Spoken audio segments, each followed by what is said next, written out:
Alors bienvenue à tous et à toutes et un bienvenue spécial pour ceux qui sont sur la web diffusion à Ottawa et à Thunder Bay. Et dans le reste de la province, c'est une journée très intéressante et nous sommes très heureux de vous avoir ici en personne ou par web diffusion. Alors d'abord je vais vous demander de mettre vos téléphones sur le mode silencieux, vibration, peu importe, parce que nous web diffusons et on ne veut pas qu'il y ait de perturbations. Et avant de commencer, nous avons demandé de vous lever et d'avoir une minute de silence en reconnaissance des victimes de l'attentat d'hier, ici à Toronto, de cette folie en tout cas.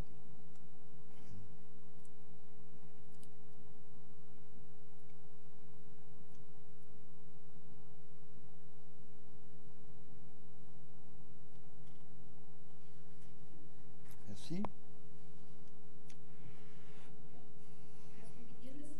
Nous allons commencer cet événement et je vais reconnaître le fait que nous nous rencontrons sur un territoire autochtone qui a été inhabité depuis le tout début. En tant que colons, nous devons être reconnaissants de pouvoir se rencontrer ici et nous remercions toutes les générations de personnes qui ont pris soin de ces terres pour des milliers d'années. Bien avant aujourd'hui, il y a eu des autochtones qui ont été les intendants, les gérants de cette terre. En particulier, nous voulions remercier les territoires ancestrales traditionnels des Ojibwe, des Anishinaabe et en particulier les Mississauga de New Credit sur le territoire desquels nous nous ressemblons aujourd'hui. Nous reconnaissons que ce territoire est couvert par le traité du Haut-Canada et nous apprécions la connexion historique que les autochtones ont avec cet endroit. Nous reconnaissons également la contribution des Métis, des Inuits et autres peuples autochtones qu'ils ont apporté dans le façonnement et le renforcement de cette communauté en particulier et de notre province et notre pays dans son ensemble. Je m'appelle Martha Foster et je suis présidente du conseil d'administration des enseignants retraités de l'Ontario, ERO en français. Avec moi aujourd'hui, nous avons Ted Young, je vais l'appeler, directeur de l'Association nationale des retraités fédéraux. Il est là ici de la part du président de l'association, Jean-Guy Soulière. Ensemble, nous sommes en partenariat sous le nom de Voix Vibrante. Voix Vibrante est une collaboration d'organisations non partisanes à but non lucratif qui représentent les aînés canadiens et les retraités d'un océan à l'autre. Ensemble, nos organisations représentent 150 000 membres en Ontario, dans 46 districts ERO et 22 sections des retraités fédéraux. Cette réunion d'aujourd'hui est importante. C'était le démarrage de Voix Vibrante pour les élections de l'Ontario. Au cours des semaines à venir, nous allons nous engager à informer nos membres sur les positions des partis et les questions et les préoccupations politiques qui sont les plus pertinentes pour eux et toutes les personnes âgées en Ontario. Il y a de nombreuses questions qui nous touchent. Nous croyons en l'engagement, les soins et que la qualité de la vie ne doit pas avoir de limite d'âge. Avec l'aide de nos membres actifs politiquement, nous concentrons sur les sujets principaux de cette sélection électorale. Nous parlons des soins de santé, particulièrement pour le besoin de meilleure formation gériatrique et pour les soins à domicile et à long terme. Nous voulons nous concentrer aussi sur les façons d'agir contre la maltraitance des aînés et nous voulons promouvoir le développement de communautés amies des aînés pour soutenir les citoyens de tous les âges. Le revenu de retraite garantie est également une question importante. Nous encourageons à tweeter ou à partager sur les médias sociaux durant cet événement en utilisant le hashtag ou hashtag Voix Vibrante si vous tweetez en français. Hashtag Voix Vibrante. Le code Wi-Fi est, pour cette salle ici, RTO en majuscule 2018. C'est à la liste votre ordre du jour. Je vais passer la parole à Ted.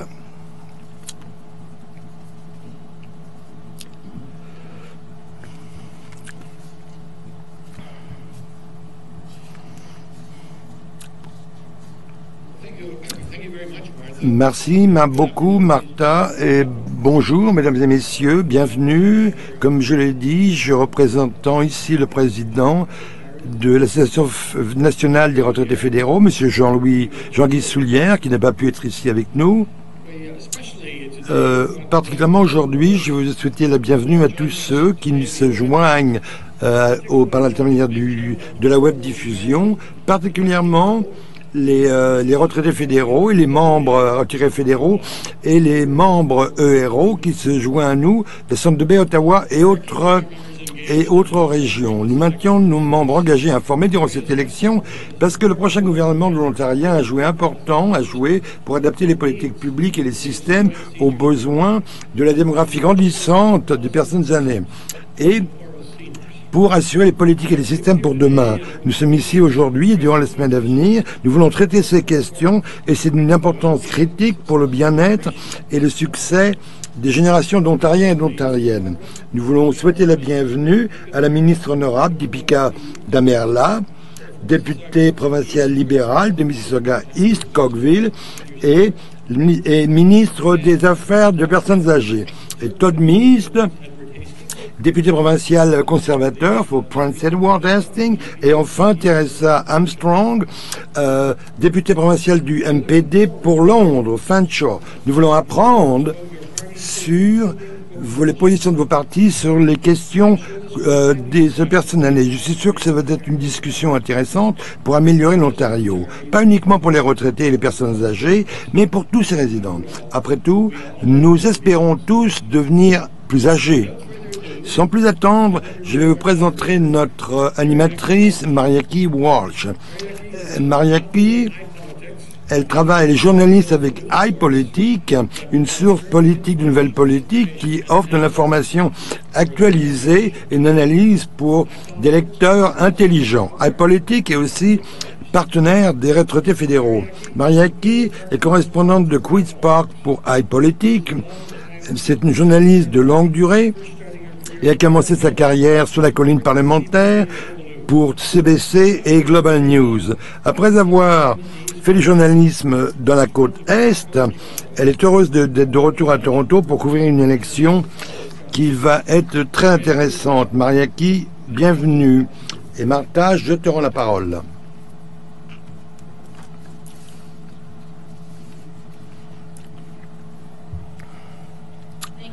Merci Ted. Alors, quelques remarques finales avant de passer la parole à Marika. Nous invitons notre auditoire à participer dans l'une ou l'autre des langues officielles, que vous soyez ici à Toronto ou que vous soyez sur la web diffusion. Pour ceux qui sont là sur la web diffusion, vous pouvez soumettre vos questions à tout moment par la fonction de chat du côté droite du lecteur vidéo. Pour le soutien technique, utilisez la boîte directement en dessous du lecteur vidéo. ERO, les retraités fédéraux et Mariquet vont animer la communication entre notre auditoire et les candidats. Et je vais inviter Simon Conkley, qui était le PDG de l'Association nationale des retraités fédéraux, qui va expliquer un petit peu de l'offre en français. Simon? So the discussion will be almost exclusively in English, but if you have a question in French, if you want to do, I will do a summary for the people who could understand the question. Et Marika, le micro est à toi. Alors bonjour à tous, je suis Marika Walsh et je tiens à remercier les politiciens et l'auditoire. Nous sommes déjà dans le cycle électoral, mais j'apprécie votre présence. Juste pour expliquer un petit peu, pour notre auditoire et ailleurs en Ontario, on va avoir des remarques d'ouverture de chaque politicien pour commencer la discussion et après nous aurons des échanges animés par moi-même avec des questions suggérées par moi-même et aussi par l'organisation qui organise cet événement. Et ce sera à votre tour après de poser des questions vers 2h, 14h. Donc si vous pouvez déjà réfléchir aux questions que vous pourriez avoir. Veuillez commencer à ces questions et assurez-vous que lorsque vous réfléchissez à vos questions, plus la question sera courte, plus vous pouvez avoir un grand nombre de questions. Je vais vous laisser ça. Je veux aussi dire, comme Martin l'a mentionné, Jim et Sam, peut-être les gens qui choisissent les questions de la web diffusion.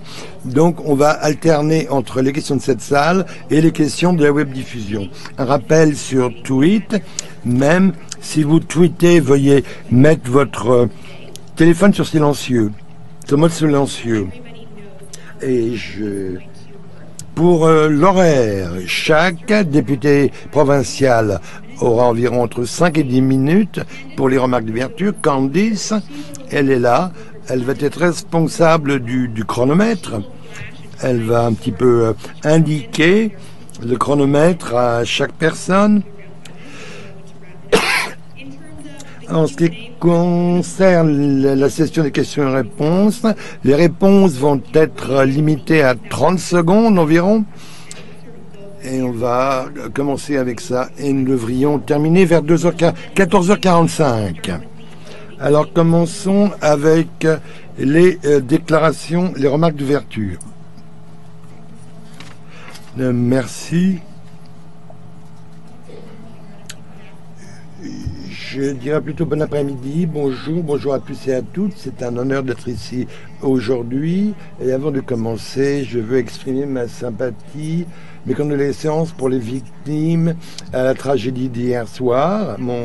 Je veux remercier aussi chacun et chacune d'entre vous pour prendre intérêt au groupe de pression des aînés. Il faut s'assurer que nos aînés sont bien traités et qu'il faut comprendre leurs besoins en évolution et apprécier les défis qui viennent avec le vieillissement. En tant que première ministre, la toute première ministre des Affaires des personnes âgées, ça a été un honneur. Je vais voyager dans toute la province, travailler avec les familles, les organisations, et cette consultation va continuer avec ce forum pour prendre soin des personnes aînées. J'ai voyagé dans toute la province. Il y a 3 choses que les personnes âgées m'en ont dit. Peu importe qu'ils soient au centre-ville de Toronto ou à Sudbury, peu importe si c'était dans l'Ontario rural, dans l'Ontario urbain, ou ces 3 choses que j'ai entendues, je les ai entendues encore et toujours. La première chose que j'ai entendue, c'est qu'on vit plus longtemps, et c'est une bonne chose. C'est le cadeau de la vie. Et personnellement, j'objecte les caractérisations, par exemple dans les médias, ces titres sensationnels, le tsunami gris ou argenté. Vivre plus longtemps, c'est ce que l'on voulait, c'est ce que tout le monde veut. C'est le miracle de la médecine moderne, des soins de santé. C'est ce qu'on voulait. Qu'est-ce que tout le monde veut? Vivre plus longtemps et en santé. Nous avons le don du temps. Et maintenant, on veut l'utiliser au mieux, ce temps. Juste parce que j'ai 70 ou 75 ans, ça ne veut pas dire que je n'ai pas de nouveaux rêves, de nouveaux objectifs, de nouvelles aspirations. Le gouvernement, s'il vous plaît, ne nous percevez pas au travers de la lentille des soins de santé. Mais regardez le grand spectre de besoins. Nous sommes des gens qui veulent vivre une vie au sens complet. La deuxième chose que j'ai entendue, c'est qu'on veut rester chez nous aussi longtemps que possible et ce n'est pas négociable. Dans tout l'Ontario, j'ai entendu ça. Et j'ai entendu aussi les compagnons, ils veulent ceux qui l'accompagnent, ils veulent leur indépendance. Mais ça ne peut pas se faire au coup d'être tout seul. Il ne faut pas être socialement isolé. Si on a pris ces 3 menaces, on veut vivre plus longtemps, nous voulons avoir une vie complète, on veut vivre nous vivre chez nous, mais on ne veut pas être socialement isolé. Et nous voulons vraiment mettre en place une stratégie robuste pour les personnes âgées qui s'appelle vieillir en confiance. Et le point de vieillir en confiance, c'est d'aider les personnes, les aînés, avec ces 3 aspirations. Je ne vais pas présenter toute la stratégie, mais je vais mettre en lumière 3 choses qui décrivent la façon dont nous voulons marier ces 3 désirs des aînés ontariens. Une des choses que nous avons fait, c'est d'étendre les centres de vie des Ontariens. Il y a 2 semaines, nous en avions 460 et quelques. L'an dernier, la semaine dernière à Brampton, j'ai annoncé que nous ajoutions 40 living centers. Donc moi c'est important parce que cela donne aux gens, aux personnes âgées, un endroit consacré où ils peuvent venir apprendre à acquérir de nouvelles compétences, rencontrer des peurs, créer des relations qui sont si importantes pour notre santé mentale et notre bien-être social. Un autre exemple de cette stratégie, et je sais que c'est une priorité pour vous, c'est les communautés amis des aînés. On a créé des prix, environ 36 municipalités qui ont été reconnues cette année, qui ont satisfait ce standard. Et on va aller plus loin. Durant le dernier mandat, nous avons financé de nombreuses municipalités de l'Ontario. Si je me rappelle correctement, c'était 47 municipalités ou 46. On les a subventionnées, on leur a donné de l'argent. Faites votre diligence raisonnable. Dites-nous quelles sont vos carences et lacunes. Et dites-nous ce qu'il vous faut pour que vos collectivités soient amies des aînés. Et maintenant, grâce à cette stratégie, elle nous subventionne ces municipalités qui ont identifié les carences. Et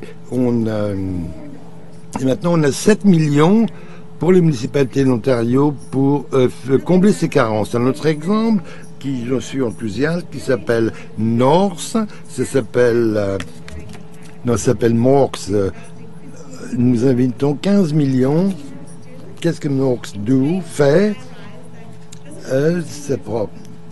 Ça prend un édifice, un bâtiment qui a une masse critique de personnes d'aînés, par exemple 46 familles d'aînés, et si par exemple on mettait un coordinateur à plein temps pour coordonner le soutien personnel des soins municipaux, et si on ajoutait des dîners communautaires, et par exemple une fois par semaine des loisirs, mais des fois vous n'aviez pas. Ce sont des petits points saillants de cette stratégie. C'est disponible sur mon site web. Nous avons 20 initiatives différentes qui reviennent toujours sur cette idée. Nous voulons vivre plus longtemps, nous voulons vivre indépendamment et rester socialement connectés. Mais il y a un 4e élément qui a été mentionné aussi durant les consultations. Et c'était ces inquiétudes constantes de vivre sur un revenu fixe, sur un revenu très limité. Comme un bon nombre d'entre vous savent ce que ça veut dire. Donc, avec ce budget, nous avons ajouté des initiatives qui font 2 choses ensemble. Une qui traite l'insécurité financière. Oui, on vit plus longtemps, mais nos économies doivent durer plus longtemps. Il faut aussi, encore une fois, nous voulons renforcer ce désir de vivre indépendamment. Une des choses que l'on a présentées dans ce budget, proposées dans ce budget, ce sont les prestations pour les personnes âgées de plus de 75 ans qui vont recevoir, j'ai pas entendu le chiffre, par exemple, pour payer des factures d'électricité, parce que c'est cette incapacité à déneiger, par exemple, l'allée ou quelque chose. Je suspecte aussi qu'un bon nombre d'entre vous ont aussi la couverture médicale et des médicaments, peut-être la couverture dentaire, mais il y a de nombreux Ontariens et Ontariennes qui n'ont pas de couverture d'assurance dentaire et d'assurance médicale. Nous voulons étendre au HIP pour que d'autres aînés aient une couverture dentaire et des médicaments. Ça fait partie des initiatives que nous proposons. Nous investissons dans les soins à domicile, mais les soins à domicile vont continuer à être importants, ils doivent exister. Et c'est pour ça, depuis 2003, les élections de 2003, nous avons construit 21 nouveaux hôpitaux en Ontario et 40 sont en construction. Ce budget nous avait dit 800 et quelques millions de plus pour les hôpitaux.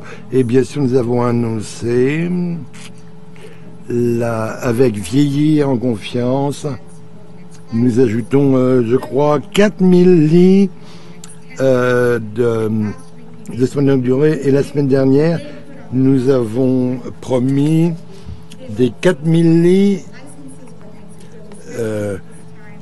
Mais cette fois, ces lits sont aussi culturellement diversifiés. Et finalement, j'aimerais dire pour conclure, que c'est le travail de la ministre de la Santé d'ajouter des années à notre vie. Et c'est mon travail comme ministre des Personnes âgées d'ajouter de la vie à ces années.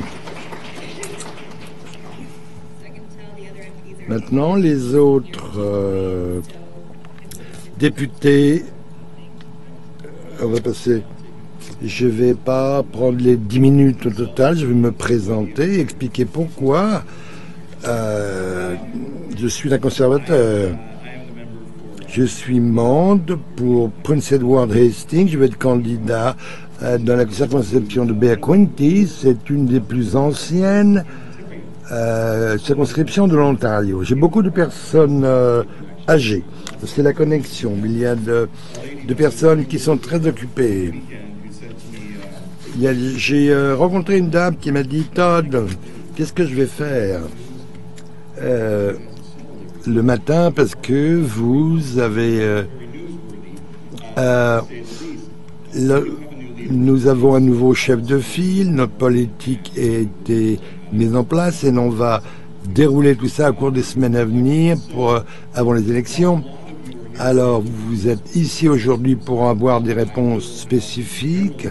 Je vais faire des commentaires généraux quand même et je vais essayer de traiter les commentaires que j'ai entendus en faisant le porte-à-porte dans ma circonscription. Mon épouse est une enseignante au secondaire. Elle était chef d'un programme de coop. Elle est très consciente de ce que les enseignants retraités font, mais ce que les enseignants au travail font à l'heure actuelle. Mais je suis très au courant de ce qui se passe aussi dans le secteur de la santé. Les trois choses que j'ai entendues dans mes voyages, dans ma circonscription depuis 7 ans, c'est l'abordabilité pour les prix, l'impossibilité, les prix non abordables pour les personnes âgées. L'électricité, par exemple, le prix de l'électricité a explosé 300% avec ce gouvernement libéral. Il y a différentes raisons à cela, mais ça a joué un rôle important dans le caractère non importable pour les personnes âgées qui veulent rester chez eux. Je me rappelle, durant les dernières élections, je faisais du porte-à-porte, j'ai discuté avec de nombreuses personnes âgées qui perdaient leur maison et d'autres qui vivaient dans leur voiture parce qu'ils ne pouvaient plus se permettre de vivre dans leur maison. Dans l'Ontario rural, d'où je viens, les factures d'électricité sont explosées, ça atteignait 800 $ par mois, vous pouvez imaginer ça quand vous avez un revenu fixe, c'est impossible. Donc c'est une grosse raison pour laquelle nous avons cette crise des prix non abordables. Nous devons nous assurer que nous remettons de l'argent dans les poches des aînés et pas dans les poches du gouvernement et les salaires exorbitants de Hydro 1, Hydro One. Mais c'est une grosse raison, oui. L'accès aux soins de santé, c'est aussi, et j'entends ça encore et toujours dans ma circonscription. Au comté du Prince-Édouard, il y a une communauté de personnes âgées qui s'appelle Wellington on the Lake. Je ne sais pas si vous connaissez des gens de là-bas. C'est un bel endroit, une communauté très active. J'ai fait du porte-à-porte. On appelle ça la ville Prinkle. C'est un très bel endroit pour vivre. Il se passe beaucoup de choses dans cette communauté. Mais ce que j'ai entendu c'est par exemple l'accès à un médecin de famille. C'est effrayant. Un bon nombre de médecins de famille prennent la retraite aussi. Ces médecins de famille avaient des listes de 800 patients, de 800 patients par exemple. Et on doit vraiment régler cette crise, parce que ce n'est pas uniquement les personnes âgées, les aînés qui perdent leur médecin de famille, mais c'est les jeunes familles aussi qui vivent la même crise. L'accès aux soins à domicile, c'est une grosse inquiétude aussi. Le gouvernement a pris la décision et le ministère a mentionné, la ministre a mentionné que les gens veulent rester chez eux, mais il faut s'assurer qu'ils ont les soins à domicile dont ils ont besoin à la maison, et ils ne l'obtiennent pas. J'ai entendu fort et clair que des gens qu'ils ont besoin de plus de 8 heures de soins par semaine, et ils ont même du mal à en obtenir 8. Les auxiliaires de soins ne viennent pas. C'est vraiment une inquiétude majeure pour les gens qui veulent rester chez eux. La situation du logement en Ontario est grave aussi. Il y a le nombre de lits. Il y a des gens qui sont dans les lits, dans les couloirs des hôpitaux. C'est bien documenté, hein. Il y a aussi de nombreux aînés qui passent du temps dans les salles d'urgence, qui attendent dans les salles d'urgence. Les délais d'attente dans ma région, d'attendre 10 à 12 heures avant de pouvoir voir un médecin. Et l'accès aux soins à long terme est une grosse inquiétude également. Une des politiques que l'on a exécutées il y a quelques mois, c'est qu'on veut créer des lits de soins de longue durée, 30 000 lits sur 10 ans, et on va le faire. On va créer ces maisons de soins de longue durée, établissements. Ce n'est que jusqu'à récemment que ce gouvernement a commencé à réaliser que nous avons une carence majeure en termes de lits de soins de longue durée. La liste, peut-être, la durée, c'est... Il y a des gens qui restent 1000 jours dans les soins. Donc il y a beaucoup de problèmes qui doivent être réglés. On va en parler encore durant l'heure et demie à venir. Et combien de temps il me reste? Alors...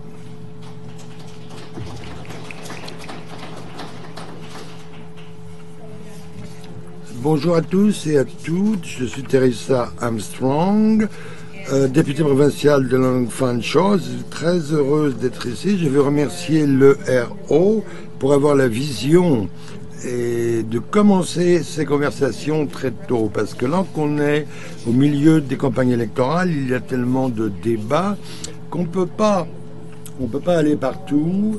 Et vous nous avez attrapés, nous sommes à Queen's Park. Donc c'est merveilleux que je puisse parler avec vous de notre plateforme et des questions de préoccupation des aînés et de ma circonscription. Donc c'est une inspiration et un privilège de pouvoir parler aux aînés en dehors de Langfang-Shaw que je représente. Lorsque je pense au nom de ce forum, Voix vibrante, cela dit que la population que nous avons en Ontario, les aînés, maintenant, l'âge des aînés recule.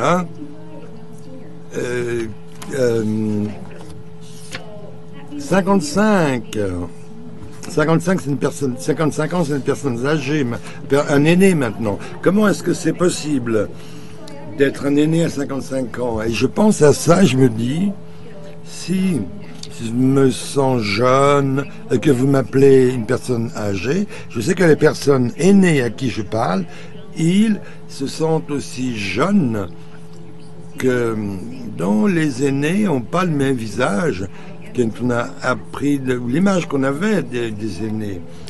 Le nouveau 65, c'est le 45 maintenant.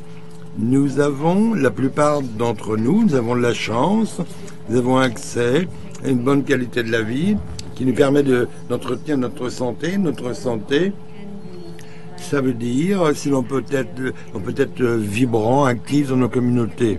je sais que les aînés ne parlent pas uniquement des soins de santé, hein. Il n'y a pas d'une seule dimension, mais il faut comprendre que les soins de santé, pour qu'on continue à être des voix vibrantes et actives dans la communauté, nous devons nous assurer que nous prenons soin de notre santé de façon à ce que nous puissions vivre les bénéfices du travail que nous avons accompli et apprécier les années à venir de notre phase suivante de notre vie. Parce que je pense qu'on peut contribuer de façon différente dans les communautés locales, les communautés au sens large, au niveau provincial, et même pour le Canada dans son ensemble. Et c'est ma vision. L'âge n'est plus un facteur. On peut se dire, je veux faire quelque chose avec ma vie, ce n'est plus un facteur. Non. Donc je regarde toujours ça. Et je veux rencontrer quelques enseignants, hein. Je veux les féliciter. On pense aux enseignants lorsqu'on était enfant. J'ai beaucoup de bons souvenirs de mes enseignants. Dès le début, où j'étais à l'école maternelle, j'ai eu une enseignante fantastique, je me rappelle de son nom. Il y a quelques semaines, j'ai rencontré quelqu'un, je connais... jamais oublié Madame Brody, mon enseignante de maternelle. Et depuis lors, j'ai eu la meilleure expérience dans le système d'éducation avec les enseignants avec qui j'ai été en contact. Vous bâtissez vraiment les générations à venir, vous créez les générations à venir. Lorsque vous partez en retraite, lorsque vous êtes prêt de vous calmer, c'est à nous de nous assurer que vous ayez une bonne qualité de vie. Donc c'est pour ça qu'il nous faut aussi des médecines préventives pour que vous puissiez avoir une vie active. Et s'ils devaient avoir accès aux soins de santé, ils doivent être là quand vous en avez besoin. Et la qualité de soins doit être là. Non seulement j'entends ça des aînés, mais des membres des familles. Parce que les aînés ont des enfants, des partenaires, des amis qui font partie de votre communauté. Et bien sûr, ces familles prennent soin un petit peu, prennent en charge des soins des aînés. Donc il faut avoir du soutien pour ces membres de la famille et amis et nous assurer que ça va être une transition pour la phase suivante de votre vie, avec des soins de qualité dans la dignité. Je vais aussi parler du caractère abordable des soins. On doit s'assurer que lorsque nous partons en retraite, nous avons un revenu durable, un style de vie, une maison, un toit. Il est important, lorsqu'on parle d'abordabilité, comment est-ce qu'on absorbe toutes les dépenses lorsqu'on a des revenus fixes. On a parlé de ça sur notre plateforme. C'est en ligne, vous pouvez la trouver, www.ontario.npd plateforme. S'il n'y a pas de secret que 80% des Ontariens ne voulaient pas vendre Hydro One. Ils voulaient le maintenir public. Donc un des éléments principal de notre plateforme, c'est de récupérer Hydro One avec les dividendes. Nous ne pensons pas que les personnes âgées devraient être pénalisées pour être à la maison. Lorsque vous utilisez l'hydro, bien sûr, c'est au moment où il y a le plus d'influence.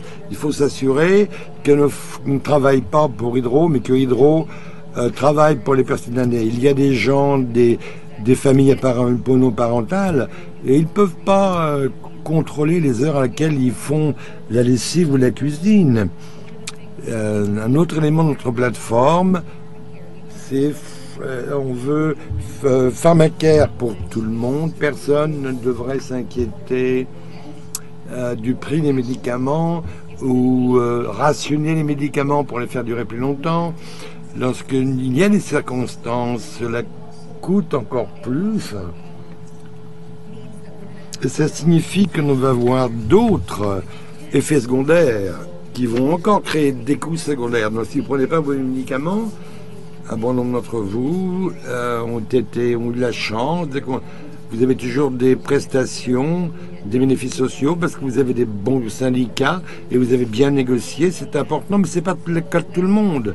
Dans ce cas, on parle de gens qui ont besoin de médicaments et qui ne prennent pas leurs médicaments parce qu'ils ne peuvent pas se leur permettre. Ça coûte à la société économiquement, les gens ne vont pas au travail, ils vont dans les salles d'urgence, les services d'urgence, parce qu'ils ne devraient pas y aller parce qu'ils devraient prendre leurs médicaments. Ça exacerbe les problèmes médicaux, ils voient les médecins plus souvent. Donc il y a plein de problèmes complexes qui relèvent les coûts. Et après, on parle avec les gens qui parlent à temps partiel, occasionnellement, ou dans des agences à temps partiel. Autre chose dont on a parlé, c'est les soins dentaires. Tout le monde devrait avoir droit à des soins dentaires. C'est 2 personnes sur 3 vont aux salles d'urgence. Tous les 20 minutes, il y a quelqu'un qui va dans un service d'urgence pour des urgences dentaires. Donc c'est très important. Et nous pensons que ça devrait être universel. Il faut commencer à regarder la santé buccale comme faisant partie de la santé générale. C'est une médecine préventive et pour les personnes aînées de toute façon, et sans laquelle on ne peut pas avoir cette vie active, cette qualité de vie. Pour moi, la santé buccale, c'est une partie importante de la... Si on ne se sentant pas bien, c'est difficile d'aller au gymnase pour faire de l'exercice et de faire toutes les choses que nous voulons faire. Je tiens à vous remercier pour m'avoir invité et je serai très heureuse à répondre à vos questions. Et l'axe, et je vais parler de l'axe que nous avons sur les personnes aînées. Et nous parlons des aînés depuis très longtemps et j'espère que nous pourrons répondre à vos attentes. Merci. Merci. Maintenant, on va passer aux questions formelles. On va commencer sur les soins de longue durée parce que c'est là où les 3 parties ont établi les différentes parties. Après, on parleront les collectivités amies des aînés, ainsi de suite. J'ai des questions pour chacun d'entre vous. Vous avez 30 secondes pour répondre. Ministère de les conservatives et le MPD promettent de créer 15 000 lits de plus de soins de longue durée dans les années suivantes. Les libérales en promettent 5 000. Est-ce que c'est suffisant? Oui. Je pense, lorsque j'étais ministère associé de la Santé, je peux dire qu'en tant que gouvernement, nous avons mis en place une division de planification de la capacité pour au ministère de la Santé. Et on était le premier à aboutir à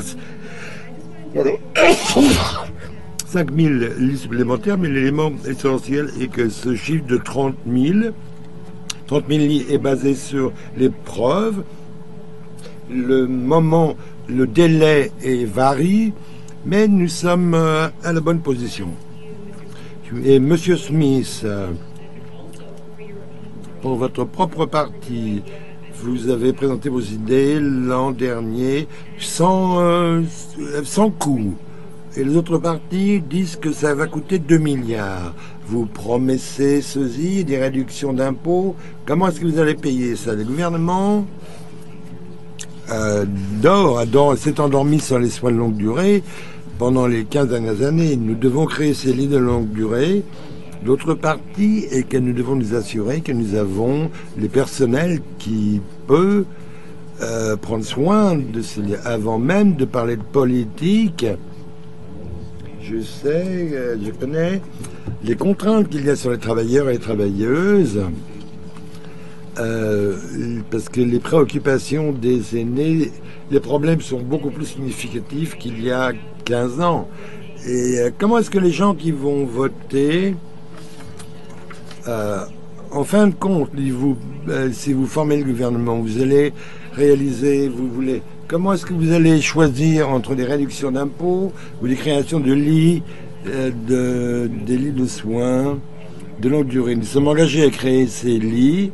On a un gouvernement qui nous dit, qui nous disait qu'ils allaient équilibrer le budget, mais ils sont déficitaires. Nous promettons des choses. Nous devons payer pour ces lits, nous devons les créer. Les aînés en ont besoin. Nous voulons soulager la pression du personnel hospitalier en créant. Madame Armstrong, vous parlez de 15 000 lits de soins de longue durée. Comment vous différenciez des conservateurs? Nous voulons lever les taxes. Mais comment est-ce que vous avez différencié au terme politique? J'ai pas beaucoup de temps. 30 secondes, c'est pas suffisant pour répondre à ça. Oui, notre engagement est 15 000 lits sur 5 ans. Mais nous devons créer 40 000 lits sur 10 ans. Une des choses que nous devons demander, c'est que le gouvernement étude d'avoir un cadre de référence sur les soins de longue durée. Nous devons comprendre qu'est-ce qu'il y a de bon, de mauvais, de vraiment vilain. Un des cadres de référence dont nous parlons, c'est la capacité, la disponibilité et l'accessibilité. Si nous regardons ces choses, on peut parler aux gens qui en ont besoin, dans l'Ontario rural et dans le nord de l'Ontario. C'est comme ça qu'on va nous assurer qu'on est au bon endroit. L'autre, vous avez raison, nous avons tarifié notre plateforme. En tant que gouvernement, nous devons comprendre l'importance des services publics pour les Ontariens. Et par conséquent, nous devons payer pour cela. Et il faut que les plus riches contribuent et les sociétés les plus profitables aussi, pour que nous puissions nous permettre d'avoir des services publics. Alors, pour les gens qui regardent ici, comment est-ce qu'ils supposent savoir quel est le bon chiffre? Vous dites 5 000 lits en 4 ans, un autre parti dit que c'est plus. Comment vous pouvez expliquer cela? Je crois d'important de garder à l'esprit deux choses. D'abord, que nos chiffres sont basés sur les données, et nous avons fait ça en tant que gouvernement, ça fait partie de notre plateforme. C'est basé sur les vraies données. Vous avez déjà donné les 5 000 lits. On les a. Quelle est notre plateforme est tarifiée, nous savons combien ça va coûter. On a déjà donné les 5 000 licences. C'est notre engagement. C'est au moins 5 000 lits au cours des 4 ans. L'autre élément, comment est-ce qu'on va payer? Et j'ai une question pour les conservateurs. Je sais qu'ils ont parlé de Hydro One et des salaires, mais c'est le même parti qui a annoncé c'est des réductions d'impôts aux sociétés, aux grandes banques, à la CIBC. Ça va coûter aux trésoreries ontariennes 1,3 milliard par an. Parce que je pourrais utiliser cet 1,3 milliard de dollars pour créer des soins de durée. Mais c'est le gouvernement qui a dépensé 1,1 milliard pour fermer une usine de gaz. Il faut que l'économie fonctionne. L'économie est la plus forte dans le G7. Le revenu moyen du foyer, comparé de Saskatchewan, c'est 37%. L'économie est peut-être forte, les gens n'en bénéficient pas. Ils vont créer des bons emplois en Ontario de nouveau. Et nous devons... On a perdu 350 000 emplois manufacturiers. Il y a des gens qui comprennent et qui savent comment on a gaspillé l'argent des soins de santé. Il y avait... Maintenant, il y a 27 sous-ministres et ainsi de suite. Et ça continue. Nous devons à gérer nos soins de santé de façon efficiente. Alors, je vais laisser ces deux personnes se battre, mais je veux parler de la façon de pouvoir améliorer la santé des aînés. Le coût, les soins de santé publique bénéficient tout le monde. Les contrats P3, les contrats publics-privés, c'est 8 milliards de plus que n'aurait pu dépenser dans les projets publics. Il y a des moyens que nous pouvons adapter. On parle des soins de santé, il faut que ce soit des soins de santé publics. Ça permet d'économiser de l'argent. Parce qu'on a des fournisseurs de soins de santé privés, il s'agit de profit. L'argent que nous passons dans les soins de santé doit être dans des soins publics. Maintenant, on veut créer de la capacité des soins de santé, on crée des lits, mais il faut aussi du personnel. Je ne parle pas des patients, mais je parle de la formation des gériatristes, des auxiliaires de soins personnels.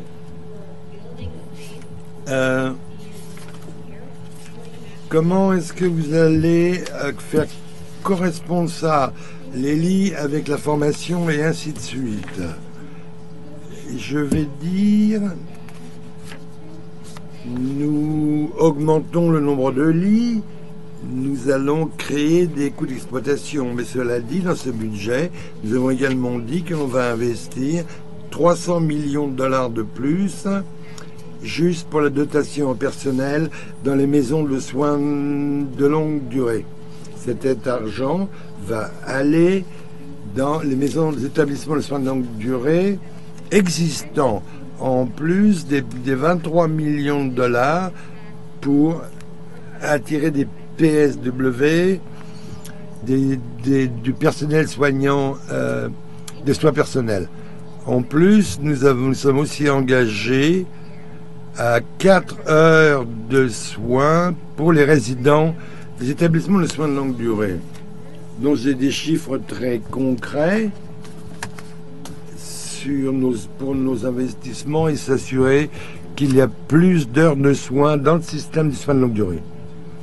Pour répondre à votre question, ça ne fonctionne pas bien, le système, hein, en termes de formation des PSW, des travailleuses de soins personnels. Je pense qu'il y a un manque de vision du gouvernement au cours des 15 dernières années. C'est Teresa qui a commencé du grand tsunami. Je ne vais pas utiliser ce grand tsunami du gris, des cheveux argentés. C'est Madame la ministre qui a parlé, c'est du tsunami des cheveux argentés. Il n'y a pas eu de vision pour se préparer pour former les travailleuses des soins personnels. Il faut revenir en arrière et former les gens pour les emplois qui vont exister, des emplois nécessaires, plutôt que former les gens pour des emplois qui n'existent pas. Il y a 10 ans, tout le monde vous aurait pu dire que si quelqu'un vous aurait dit qu'il y aurait eu ce type de besoin dans le système, mais il n'y avait pas de formation. Je vais dire simplement, lorsque MPD était au pouvoir dans les années 90, il y avait un minimum d'heures standards. Quand les conservatifs sont arrivés, ils ont coupé ces heures. On veut restaurer les heures de soins par une loi. Il y a eu des campagnes là-dessus. Et il y a des gens qui veulent dire qui dit que c'est-à-dire 370 millions pour récupérer ces heures. Si on passe les sondages publics à la phase 2, il y a le niveau de dotation au personnel, les pratiques exemplaires, et ainsi de suite. C'est des choses qu'on doit examiner. On ne peut pas uniquement faire confiance au gouvernement dans son ensemble en disant on a examiné la capacité. Mais il n'y a pas eu de consultation. Et je ne sais même pas où ces 5000 livres vont aller. Encore une fois, lorsque les questions systémiques, les problèmes systémiques, il faut avoir de bonnes solutions. On n'a pas beaucoup de temps, on aurait dû planifier il y a bien longtemps. Et maintenant, il faut commencer à faire le travail en consultation avec tous les parties compris, les membres des familles, les personnes qui veulent avoir accès à ces services, les personnes qui ont accédé à ces services. Il faut régler les problèmes, discuter avec les intervenants. Il faut travailler tout correctement pour avoir des solutions correctes. Je n'ai pas envie de revenir dans 4 ans et parler encore une fois des soins de longue durée. On va passer aux collectivités amies des aînés. C'est l'objectif des collectivités. On n'a pas toujours des exemples où que les gens, que les communautés qui est vraiment créée pour les aînés. Je vais demander à chacun de vous de donner un exemple. Vous voyez, un exemple ou dans une autre juridiction sur ce qui pourrait fonctionner. Comment vous pourriez collaborer avec les municipalités et le gouvernement fédéral pour créer des collectivités amies des aînés? Les municipalités ont un rôle crucial parce qu'ils font tellement, ils créent cette infrastructure dans les villes. Je vais donner un exemple. Que s'il y a des trottoirs, d'avoir des trottoirs conçus pour les chaises roulantes, par exemple, en été, on met des trottoirs temporaires pour que ce soit des petites interventions simples au niveau municipal qui permettent d'améliorer la vie des gens. Il y a tellement de petites interventions que l'on peut créer. Quand on parle de collectivité amie des aînés, c'est pas uniquement pour les aînés, par exemple le code du bâtiment, par exemple les poignées d'ouverture des maisons, et ainsi de suite. Vous m'avez demandé d'exemples concrets.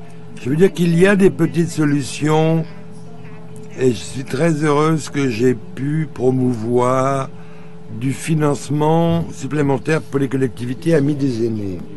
J'ai mentionné plutôt Wellington on the Lake dans le comté Prince-Édouard.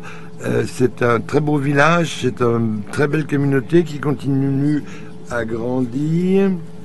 Il y a de nombreuses de personnes, d'aînés qui vendent leur maison d'1 million de dollars et qui vont au comté. C'est une belle communauté, c'est autonome, elle est autonome. Il y a plein d'événements communautaires et de groupes, mais aussi c'est une communauté très accessible. J'ai eu la possibilité de visiter une collectivité dans la région de London. Par exemple, ils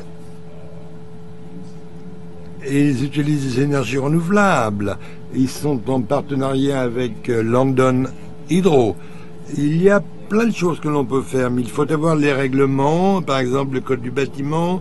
Il y a des choses qu'on peut faire là-dessus. On peut vraiment améliorer les collectivités, les communautés. Je vais dire quelque chose. London, Ontario, c'était une première ville qui a été déclarée amie des aînés par l'OMS, l'Organisation mondiale de la santé. Il faut que les communautés soient amies des aînés aujourd'hui. Et lorsqu'on parle d'être amis des communautés, c'est pour tout le monde, en fait. Une des choses qu'on a MPD, amis de cette plateforme, s'ils vont mettre en œuvre la loi d'accessibilité pour les Ontariens handicapés. Donc, de façon à ce que nous puissions être amis des aînés. On y est 2 heures, donc si vous avez une question, commencez à y réfléchir et veuillez aller vers un micro. Il y en a un peu partout. J'ai l'impression qu'on ne va pas avoir beaucoup de temps. Et bien sûr, il y a des questions en ligne. J'ai encore une question. Et donc, c'est lié aux collectivités de soins à domicile. Les soins à domicile, maintenant. Vous avez parlé que, oui, on doit créer des collectivités amies des aînés, mais il y a beaucoup de questions. il y a beaucoup de questions. Comment les aînés peuvent être sécurisés à la maison? Comment est-ce que, par exemple, on entend dire il y a des pays où il y a des étudiants qui déménagent avec des personnes âgées et ils participent aux tâches ménagères de tous les jours. Qu'est-ce que vous imaginez? Qu'est-ce que vous aimeriez voir pour les aînés ou pour les personnes âgées qui peuvent encore vivre chez eux? Pas uniquement les soins à domicile, mais essayer de penser plus large. C'est une bonne question. Oui, ça me ramène à la tension entre vivre indépendamment et être socialement aidé. Ça fait la grosse question. C'est une des choses que l'on voit se changer. C'est les noyaux comme de collectivités, par exemple, les maisons de retraite. Par exemple, il faut combiner des fois. Voilà la maison de soins longue durée, et 5 km plus loin, il y a une garderie, et il y a 5 km plus loin, il y a l'hôpital. Des petits îlots, mais ce qu'il faut, que tout soit connecté. Si vous demandez la grande image, c'est vraiment de réorienter comment nous menons nos vies et comment on peut dire qu'une certaine partie de la démographie vit là, certaine partie de la démographie vit là. Nous avons vraiment la possibilité à ce que nous créons ces maisons de soins de longue durée. Par exemple, vous deux. Et je pense que c'est autour de englober les soins de santé. Ça a l'air un petit peu... Il faut vraiment un contact intergénérationnel, des familles intergénérationnelles. C'est un moyen d'apporter des solutions à la question que vous me posez. Pour moi, c'est une question d'abordabilité. Les gens devraient avoir le droit de choisir où ils veulent passer leur retraite. Mais malheureusement, à cause de... les gens ne peuvent pas se permettre de vivre où ils veulent, et donc il n'y a pas de choix. Il faut vraiment que le gouvernement commence à prioriser les dépenses et s'assurer que nous dépensons l'argent sagement. Le budget était presque 160 milliards de dollars pour l'Ontario, et c'est un autre budget déficitaire. La dette continue à croître, et au fur et à mesure, donc avec ça, les intérêts continuent. Plus d'1 milliard de dollars d'intérêts par mois. Comment est-ce que... Alors réfléchissons à la façon dont cet argent pourrait être dépensé pour les aînés. Les aînés veulent avoir une vie active, mais un grand nombre d'entre eux ne peuvent pas, à cause qu'ils ne peuvent pas se le permettre. Il faut leur redonner de l'argent et rendre la vie abordable, pour que ces gens, les aînés, puissent faire des choix. Oui, à London, encore une fois, on a une maison de retraite. C'est un modèle. Il y a des étudiants de Western University qui vivent avec eux dans une unité résidentielle. Ce sont des étudiants en art, donc ils peuvent contribuer en interagissant et en agissant avec les aînés. Il y a plein de choses que l'on peut faire. Mais il faut voir ce que les aînés veulent.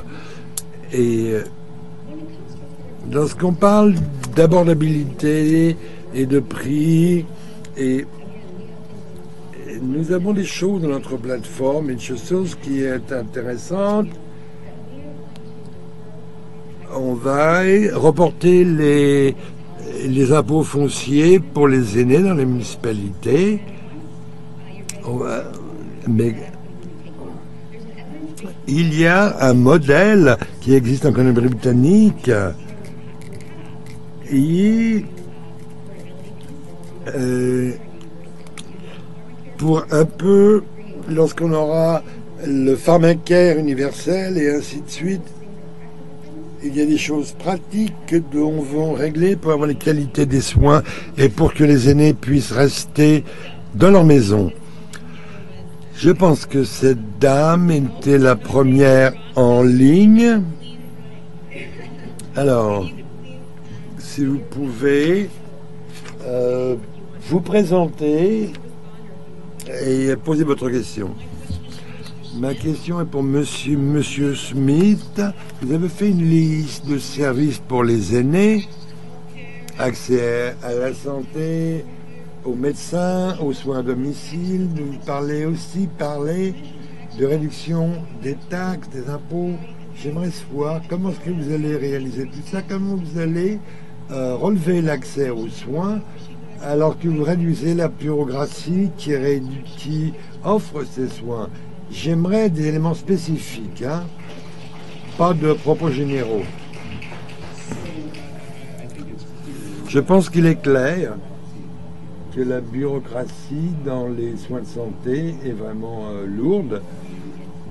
Notre chef de file, Doug Ford, veut rationaliser le système pour créer des économies, mais je crois que la chose la plus importante, il y a eu un événement l'autre soir, et un certain nombre de docteurs de ma circonscription, et tous ces médecins ont donné des exemples concrets sur la façon dont ils pouvaient économiser de l'argent. Je parle de... le gouvernement ne parle pas avec les médecins, et les travailleurs de la santé ne sont pas heureux.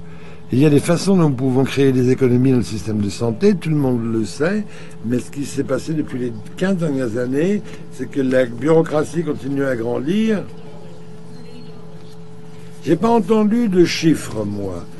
Non, je n'ai pas de chiffres spécifiques, mais je peux vous dire... merci. On va passer à Jim et Simon. Merci.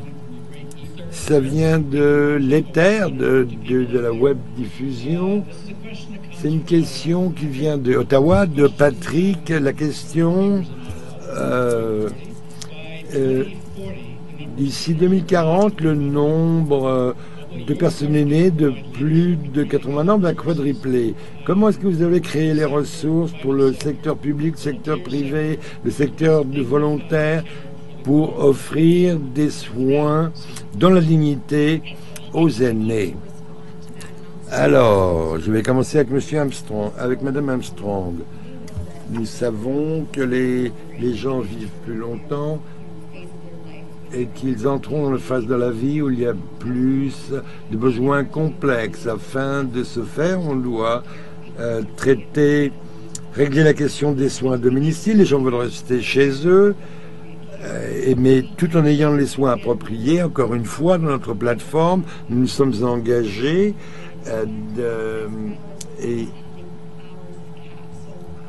et sans plafond des heures de soins. On ne veut pas établir un plafond des heures de soins. Ça doit être en fonction des besoins.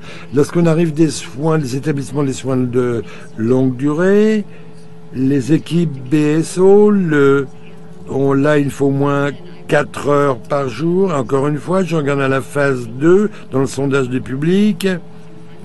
On a parlé des dotations en personnel pour répondre aux besoins. Oui, absolument, je suis d'accord avec la personne qui a posé la question. Nous devons s'assurer que les aînés vivent dans le respect, soit dans la dignité, et qu'ils puissent vivre comme ils veulent. Et ce sont les aînés dont il faut prendre soin. Monsieur Smith, on peut se promettre tous les soins que l'on veut, mais si on n'a pas les travailleurs des soins à domicile, on ne va pas pouvoir le faire.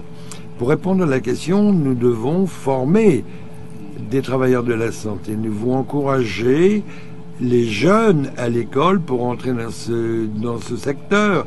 Nous devons en avoir besoin. Comme je l'ai dit plus tôt, je travaillais dans ce domaine. À une époque, on avait 45...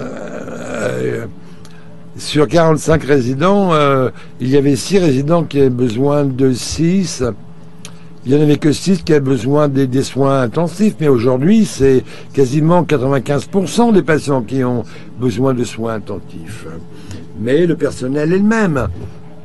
j'ai parlé à ces gens dans mon bureau. Et il y a des gens qui vont, des travailleurs qui vont tous les jours, c'est des zones de guerre, c'est Bagdad quand on arrive au travail. Il faut encourager les jeunes à entrer dans les carrières de la santé et ainsi de suite. J'ai entendu Todd Smith qui dit qu'on aurait dû savoir il y a 15 ans que la population de l'Ontario vieillissait, mais je veux dire deux choses. Il y a 15 jours, Todd Smith, vous les conservateurs, vous fermiez des hôpitaux, il y a 15 ans. Et à cours des 15 dernières années, ce gouvernement a construit 21 hôpitaux et il y en a 40 en construction. Nous construisons les hôpitaux que vous avez détruits. Tu parles d'un système que vous avez détruit. Durant ces discussions, on a parlé du fait que l'on va créer plus de 30 000 lits de soins de longue durée. Le fait que on veut faire créer le crédit des maisons saines pour que les gens puissent rester chez eux. Nous sommes également engagés envers la formation gériatrique qui va devenir une priorité dans les facultés de médecine. Nous offrons des crédits d'impôt pour Respite, pour les prestataires de soins, pour les membres des familles, prestataires de soins. Quand ces gens sont épuisés, c'est difficile. Nous devons faire plus. Donc ce sont des exemples. 250 millions de dollars de plus dans les soins de longue durée, de façon à ce que chaque maison de soins de longue durée puisse avoir une infirmière autorisée.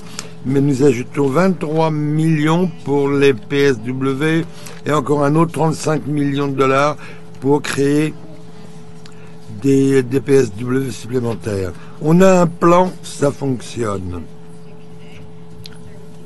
Monsieur, tout d'abord, j'aimerais remercier le MPD et les libéraux pour qu'ils aient fourni des questions. En tant que retraité, j'aime lire, moi, en tant qu'aîné, et je vais ramener ça à la maison, je vais l'étudier. Si je suis un enseignant retraité, je vais étudier ça. D'abord, j'aimerais aussi remercier Madame Marsh. Elle a fait référence au niveau fédéral. Si nous avions 6 heures, on pourrait parler de la stratégie nationale du logement. C'est national, provincial. Il y a aussi les municipalités. Je suis un peu perturbé de lire que la première ministre considère qu'il allait congédier le PDG. Tout le monde apprécie le fait que la première ministre n'a pas le pouvoir de congédier le... Je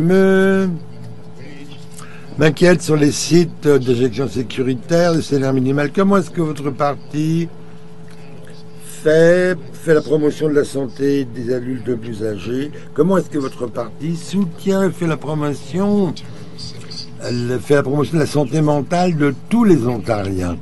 Je vais commencer. Merci pour cette excellente question et je veux dire simplement que dans ce budget, nous reconnaissons en tant que société, on a fait un excellent travail pour déstigmatiser les problèmes de santé mentale. Mais ce n'est pas seulement une juridiction. Avec la déstigmatisation de la maladie mentale, il y a plus de travail encore à faire. Il y a de plus en plus de gens qui veulent du soutien. Dans ce budget, nous avons annoncé, je crois que c'est 2 quelque chose milliards de dollars, 2,4 milliards pour la santé mentale. Mais ce que j'aime dans cette politique, c'est une politique qui ne veut pas créer de la stigmatisation. Vous allez voir médecin généraliste. Votre généraliste vous aiguille vers le bon service. Si vous allez un conseiller scolaire et ainsi de suite, cette personne vous...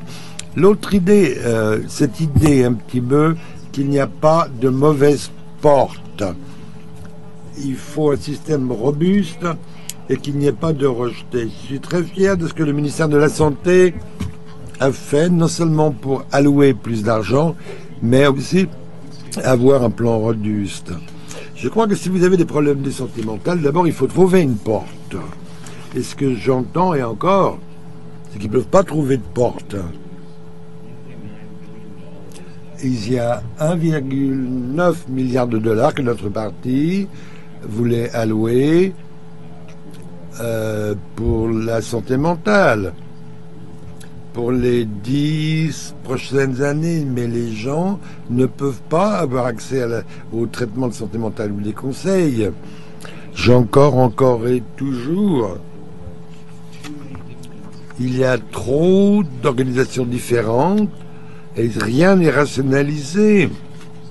Ça devait être le travail des Airlis pour que les gens sachent où aller pour obtenir le traitement dont ils ont besoin.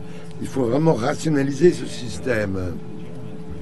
Et au monsieur qui a posé la question, c'est Kathleen Green qui a dit qu'elle avait le droit de congédier le directeur exécutif de Hydro One. On va revenir à la santé mentale. Madame Armstrong, dans notre parti, dans sa plateforme, si vous êtes un enseignant et que vous aimez lire, vous pouvez vérifier ça. La santé mentale, on dit qu'il faut un ministère de la santé mentale de façon à pouvoir coordonner les services. Aujourd'hui, il y a 11 ministères qui gèrent la santé mentale. Mais il faut trouver une maison pour la santé mentale. Quand vous allez chercher un médecin, vous savez où aller. Mais on doit subventionner les hôpitaux de façon adéquate. Les hôpitaux maintenant doivent équilibrer les budgets, donc ils offrent de moins en moins de services de santé mentale. Donc il faut vraiment offrir des subventions aux hôpitaux. Il faut prendre soin de la démographie de façon à pouvoir offrir les services de santé mentale. Il y a eu des projets, la déstigmatisation se fait, mais maintenant il faut aller encore plus en avant pour s'assurer que nous avons un ministère de la santé mentale. Et aussi pour les problèmes de toxicomanie et d'addiction, de façon à ce que les gens aient un cheminement vers les soins sensés, on voit trop de gens qui tombent dans les fractures, dans la craque, comme on dit, et les surdoses avec les opioïdes et ainsi de suite. Oui, les opiacés. Oui, c'est une partie bien claire de notre plateforme. On revient à la web diffusion. Nous avons un commentaire et une question d'Ottawa et de Thunder Bay. Des commentaires, et Ottawa est une collectivité ennemie des aînés. Quel est votre parti, le plan pour le plan de votre parti pour combattre le vieillissement? Oui, les gens devraient avoir une qualité de vie. Pour les aînés doivent pouvoir rester chez eux. Il devrait y avoir des endroits où les gens puissent vivre. On l'a dit encore et encore aujourd'hui. Hein. C'est pas moi qui dit ça, c'est membre de cette communauté.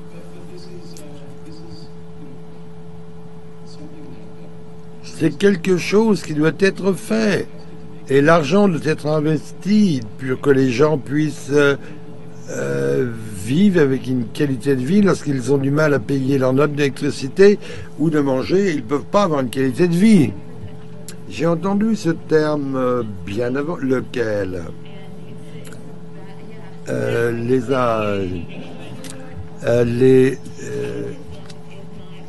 vieillissement, l'agéisme, c'est pas une bonne façon de détruire les gens, de présenter les gens. On doit éduquer le public et créer plus de contacts intergénérationnels. Les gens qui ont vécu leur vie et ont des expériences ont tellement plus à offrir et à redonner aux communautés, dont créer ces possibilités de volontariat et ainsi de suite. Plus de gens qui sont âgés devraient être dans les médias, mis en lumière dans les médias et consultés. Nous devons, nous les aînés, aller se montrer. Il ne s'agit pas du vieillissement, mais il faut l'expérience que nous en ferons. Mais encore et toujours, on parle des soins de santé, l'accès aux soins de santé, et ils considèrent que parce qu'ils sont plus âgés, ils ne reçoivent pas l'attention qu'ils méritent, et la conversation doit changer. Lorsque quelqu'un a accès aux services, peu importe l'âge, il n'y a pas de place pour la discrimination lorsque vous avez besoin d'un service. C'est une bonne question. Je vais juste dire, lorsque je suis devenu ministre des personnes âgées, des affaires des personnes âgées, c'est le vieillissement. Mais nous avons des réunions fédérales, provinciales, territoriales et les ministères de l'ensemble du pays. La dernière fois que nous avons ces réunions, j'ai dit que je veux que le vieillissement soit sur l'ordre du jour. Ça ne s'est pas fait parce que tout le monde doit être d'accord. Donc après que la réunion FTP soit été faite, et j'ai réessayé et je veux que vous fassiez officiellement, nous allons traiter le vieillissement. Ça va être l'ordre du jour de tous les ministres lors de la prochaine réunion FTP. Un exemple du fait que oui, nous devons relever la conscientisation. Pour l'instant, la situation est mauvaise. Alors, on va passer là-bas. Je ne suis pas des enseignants retraités. C'est dirigé à vous trois. Mais Monsieur Smith, vous avez répondu un petit peu. Un bon nombre des déclarations que vous faites parlent des travailleuses de soins personnels. J'ai des gens de ma famille qui étudient ça. J'ai eu aussi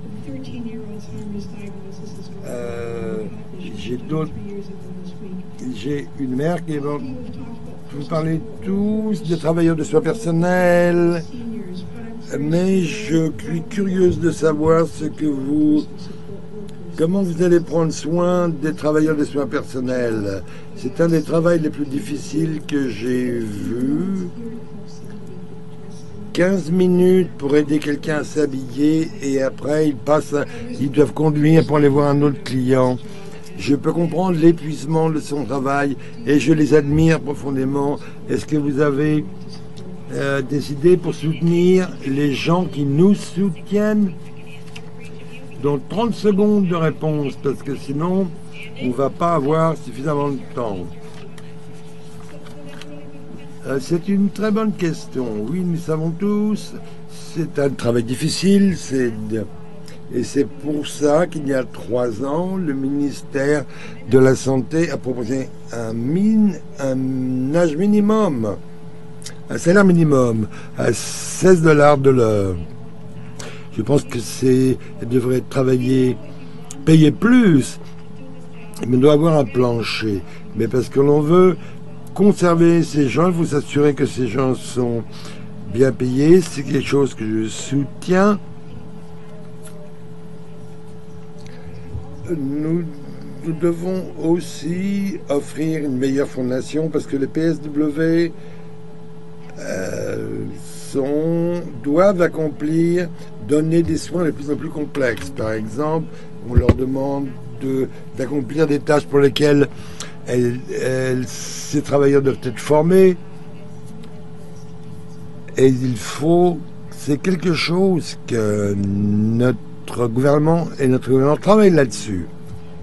Monsieur Smith, oui, on a besoin de plus de PSW. J'ai entendu à la radio il n'y a pas longtemps que les personnes âgées recevaient 6 minutes de soins le matin. C'est incroyable. Alors que il n'y a aucun moyen que vous puissiez préparer les personnes âgées en 6 minutes.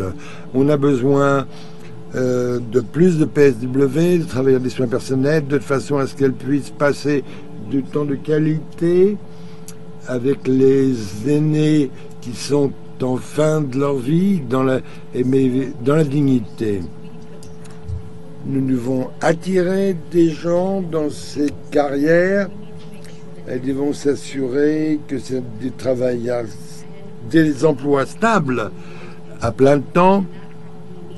Et il faut qu'il y ait des avantages sociaux, un accès à la retraite et un salaire décent. C'est comme ça qu'on va pouvoir avoir des soins durables dans les établissements de soins de longue durée, dans les soins à domicile et ainsi de suite. Au fur et à mesure que les besoins de la population vont changer. Donc il faut que la carrière soit plus attractive.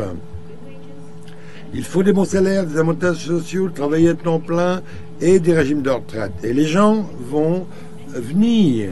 Il faut réaliser que la plupart des gens qui offrent des soins de santé sont des femmes. Hein. La plupart des gens, ce sont des femmes. Donc il faut traiter la main-d'œuvre avec équité et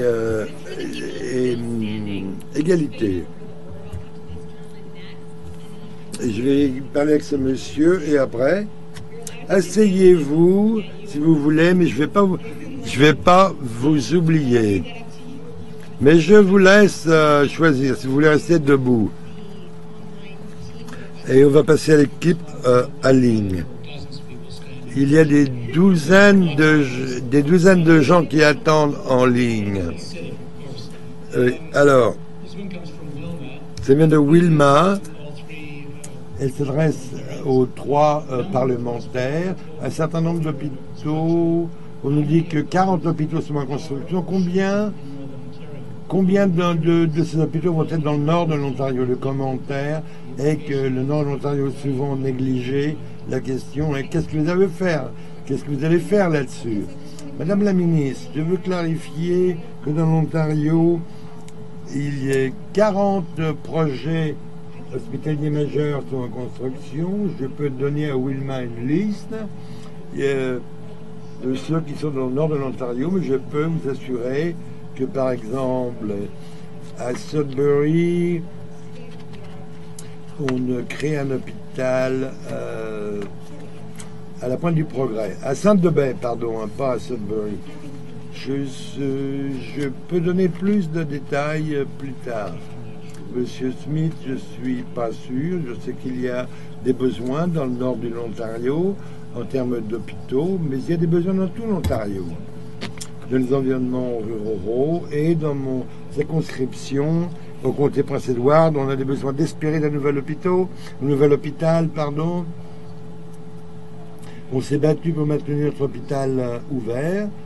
Oui, heureusement, il est toujours ouvert, mais le besoin est grand dans tout l'Ontario et je suis sûr que le besoin est aussi important dans le nord de l'Ontario. On a entendu ça fort et clair. Nous avons plusieurs membres du Nord qui travaillent toujours pour s'assurer qu'il y a des ressources équitables et pour les communautés du Nord. C'est que nous avons mis dans notre plateforme, nous voulons restaurer les subventions des hôpitaux pour que ça suive l'inflation. Mais nous voulons plus de ça. Il faut garder la croissance de la population, le vieillissement et les besoins uniques des régions spécifiques.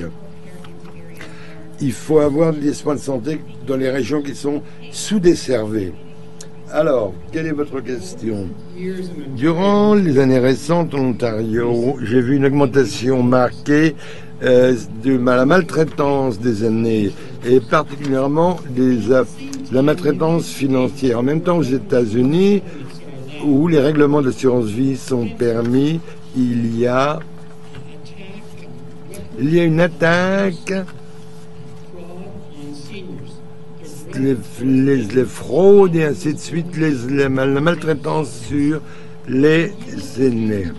Et dans le même temps, durant l'année écoulée, à Queen's Park, un projet de loi privé a mentionné qui permettrait à des tiers d'avoir accès à les politiques d'assurance vie des aînés vulnérables. Je me demande qu'est-ce que vous pensez de cet amendement possible.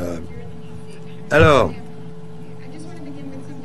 je veux dire à Queen's Park, on peut collecter 40 projets hospitaliers. Je veux, sur cette question plutôt, c'est une question très importante. Pour ceux qui ne sont pas familiarisés, que l'idée, c'est qu'en Ontario, si vous n'avez pas une assurance vie, vous devez la passer avant que les prestations s'accumulent. Et si vous êtes une personne âgée et que vous êtes en difficulté financière,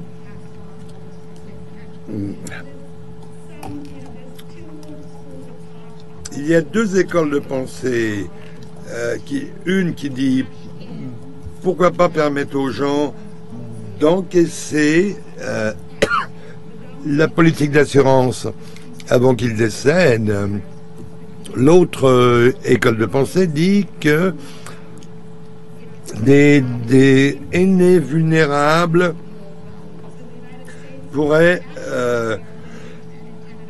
revendre leur politique d'assurance vie à très bas prix. Les États-Unis, le Québec permet ça. Et l'idée fondamentale n'est pas mauvaise, mais il y a quand même des possibilités d'abus. Il faut examiner ça plus encore et s'assurer qu'il n'y a pas d'abus. On examine la situation et s'assurer que c'est bien structuré pour éviter qu'il n'y ait pas de prédateurs contre les personnes âgées. Je peux ajouter là-dessus que la maltraitance des aînés, c'est un problème très important. Ça ne devrait pas être toléré à point final, que ce soit physique ou des abus financiers ou physiques. Et on a vu trop des aînés qui ont été victimes de ces stratégies de prédateurs. Bon, il y a eu ce projet de loi privé, projet de loi privé qui a été déposé. Il y a eu des discussions en comité. Bon, bien sûr, c'est compliqué. On peut mesurer les pour et les contre, comme la ministre l'a dit. Mais on ne veut pas voir les aînés victimes de prédateurs qui vont profiter de ces personnes âgées. Oui, on veut travailler avec les organisations de défense des aînés pour s'assurer qu'il y a plus de protection et que les aînés ne sont pas à risque de maltraitance. Il faut aussi s'assurer d'avoir de bonnes législations pour les consommateurs qui protègent les personnes âgées. On va avoir de plus en plus d'aînés, personnes âgées, et ils vont devenir des populations vulnérables. Pour répondre à votre question spécifique, je ne suis pas d'accord, moi, avec vendre son assurance vie. Il y a d'autres moyens d'aider les personnes aînées et je vais revenir sur notre plateforme. Par exemple, le report d'impôts fonciers, de retardement de fin mètre carré, ainsi de suite. Remettre l'argent dans la poche des personnes aînées. On n'est pas dans la situation de façon à ce qu'ils ne soient pas dans une situation de devoir encaisser leur assurance vie. J'ai été dans les assurances, j'ai travaillé dans les assurances. Oh, alors, on va revenir aux questions en ligne.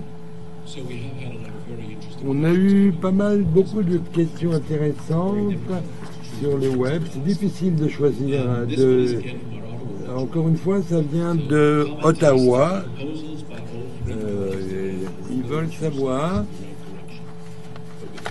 avec la province qui s'endette de plus, comment est-ce que vous allez payer pour vos propositions? Et une sous-question intéressante, est-ce que ça va être équitable pour les générations plus aînées? La question était, étant donné de la dette de la province, étant donné qu'un bon nombre des promesses sont coûteuses, comment est-ce qu'on va payer et comment est-ce que ça va être équitable pour toutes les générations?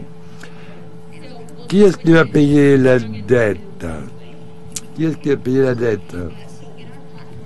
Dans notre plateforme, avec notre plateforme, on a réfléchi à cela. On sait ce que les gens vivent tous les jours, que ce soit les soins de santé, l'abordabilité et ainsi de suite. Mais les plus riches doivent contribuer à notre société. Les sociétés les plus profitables doivent contribuer, doivent aider les Ontariens. Et maintenant, nous avons, c'est même pas concurrentiel, on a les taxes des sociétés les plus faibles au Canada. Donc ils pourraient payer plus de façon à ce que nous pourrions tous en bénéficier. Et il y a des gens, c'est comme ça que l'on peut dire qu'on peut remettre de l'argent dans les poches des Ontariens, et ça va pas, et on va pas endetter les générations à venir. Oui, nous pourrions avoir un déficit pour payer les services dont on a besoin. Donc c'est de l'endettement, vous savez, mais éventuellement ça va se reverser parce qu'on veut de récupérer les taxes. Il y aura un équilibrage après 5 ans, mais il faut se rappeler, c'est qu'est-ce que nous investissons en Ontario, nous devons investir dans les Ontariens. Mais jusqu'ici, ça ne s'est pas fait. Et les gens sont d'accord là-dessus. Oui, si quelqu'un fait 300 000 par an, oui, ils peuvent payer 1% de plus. Si vous faites 1,5 million, vous pouvez payer 2 ou 3% de plus. Bien évidemment. Il n'y a pas de mystère. La dette est un problème grave, oui. Ce gouvernement on en est à 380 milliards de dollars, dont il y a des conséquences pour les services publics. Lorsque l'on paye 13 milliards de dollars par an d'intérêts, vous avez proposé de réduire les impôts des sociétés. Il va y avoir plus de détails qui vont être publiés dans les jours à venir. Chaque jour, nous publions une partie de notre plan. Mais ce que l'on observe, c'est qu'un bon nombre de la dette n'est même pas sur les livres de la province. Si l'on regarde le problème Hydro One, c'est un scandale. Tu sais,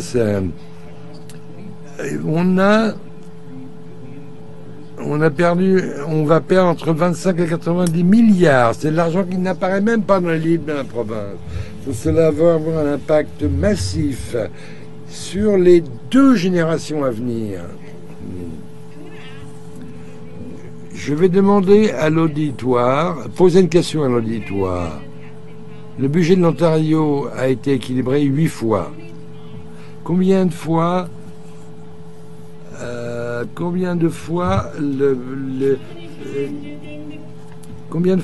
vous pensez, combien de fois les conservateurs ont équilibré le budget? Combien de fois les libéraux? Durant les 40 dernières années, les libéraux ont équilibré le budget 5 fois sur 8. Les conservatifs ont équilibré le budget 3 fois sur 8. Le MPD n'a jamais équilibré le budget en Ontario. Bien sûr, je vais vous expliquer pourquoi les conservateurs ne savent pas équilibrer le budget. Les gens veulent savoir pourquoi vous ajoutez de la dette et ce que cela signifie. Pourquoi la rhétorique ne correspond pas à la réalité? Parce que la première chose qu'ils font, c'est de donner des réductions, d'offrir des réductions d'impôts. Comment est-ce qu'on finance? C'est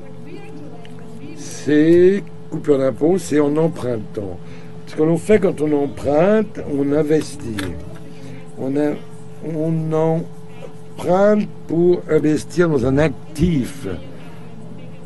Quel est le plus gros actif du gouvernement de l'Ontario? On investit dans les êtres humains, dans les gens, dans les frais de scolarité abordables pour que la génération à venir ait une bonne chance. Et finalement, notre PIB, le PIB de l'Ontario, et on va emprunter 6 milliards de dollars, c'est moins de 1% du budget qui va être réinvesti dans les Ontariens et les Ontariennes. Je crois que c'est votre tour pour les questions. Je ne me trompe pas.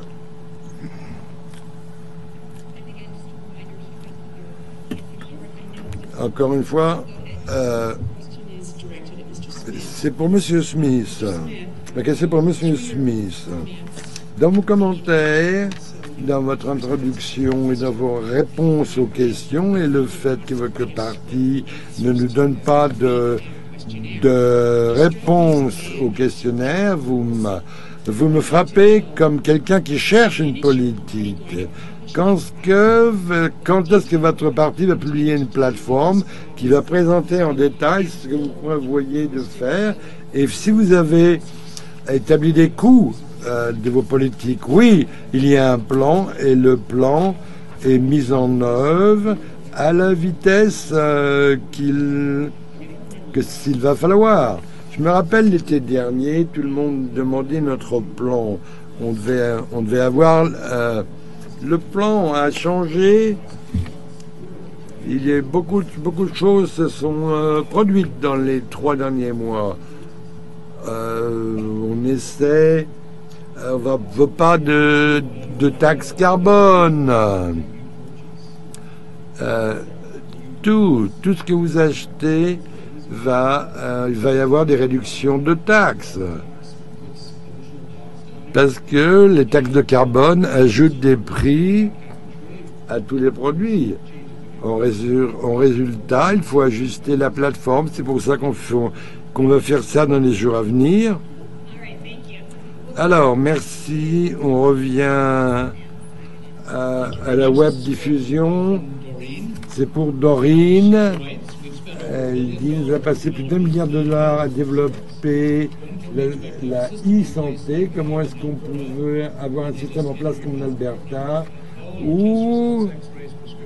et vous donnez votre numéro de carte de santé et tous vos résultats arrivent à l'écran. Je sais, c'est un département de la santé.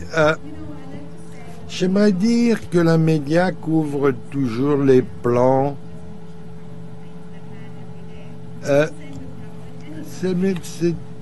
C'est tous les gouvernements. Je sais que pour la e-santé, il y a eu beaucoup de santé sur ce qui n'a pas fonctionné, mais en arrière-plan, du travail est fait, a progressé. Je ne vais pas défendre l'indéfendable, mais je veux que vous sachiez que d'après moi,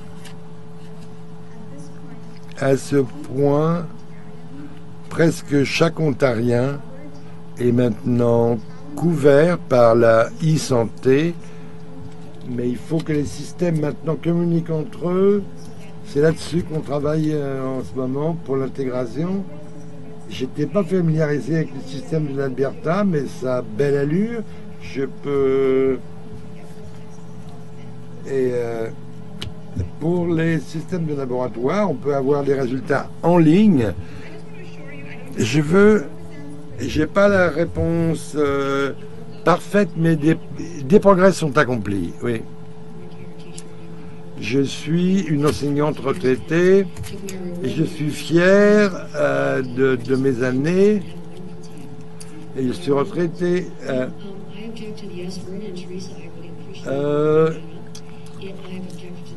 J'ai mal compris ce que la dame a dit.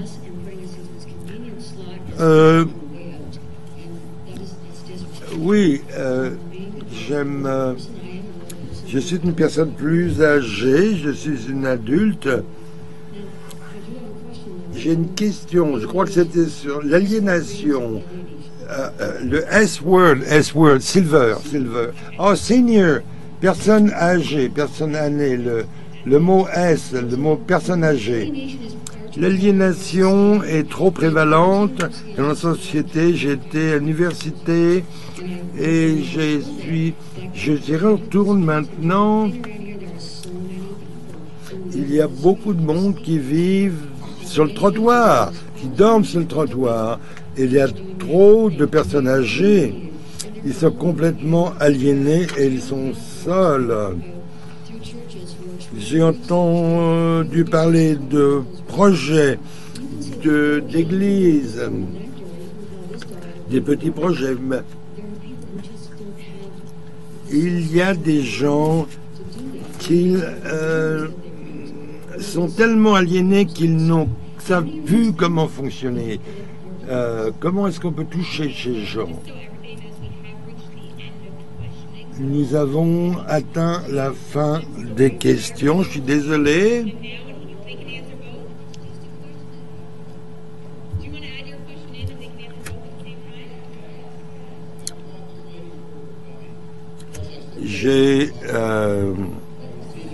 J'applaudis cette personne, oui. Je pense que pour le salaire minimal des travailleurs des soins personnels devait être 20 $. C'est une question fédérale. Je suis un travailleur du fédéral. J'aimerais savoir comment est-ce que vous pouvez renforcer la classe moyenne. Il y a des centaines de travailleurs du nucléaire qui vont perdre leur régime de retraite à prestations définies. Qu'est-ce que les députés provinciaux peuvent faire pour renforcer les régimes de retraite à prestations définies? Bien sûr, c'est une déception.